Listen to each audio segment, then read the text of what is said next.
In this video, I'll be working on the window and roof installation. For the windows, I began by cutting an inverted Y in the house wrap and bringing the flaps inside. Then a flex flashing was used for the sills, window caulk applied to the sides and the top. The window was put up, leveled, and affixed to the framing. Next, the sides and top were flashed, and finally the top flap of the house wrap brought down. Roofing felt was initially stapled and then Plasti-Cap nailed in place. It's the underlayment for the metal roof. The side and end walls got an extra layer wrapping up to the wall and underlapping the house wrap. The end walls then got aluminum underflashing before the finished roof went on. When my help arrived, I could work on the upper windows, which required 2 people on ladders.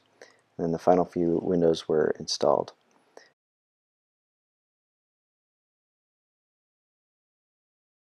After placement, the expanding foam was used to fill the gaps around each window.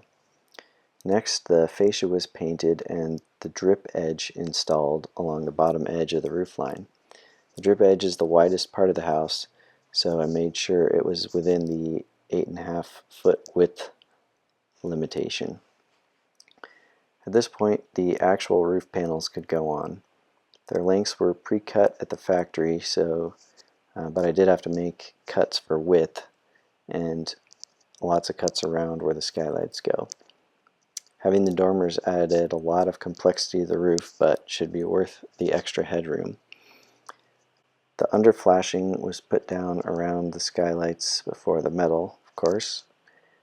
For the roof, I used a combination of the angle grinder and shears for most of the trimming.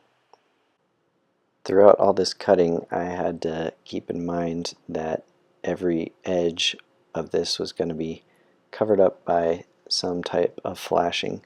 So all the ridges have to line up exactly with the edges and end walls. Bad weather had to come in right before I finished the roof. I weighed a block of this snow and calculated that over 3,000 pounds ended up on top of the tiny house. A great test for the framing.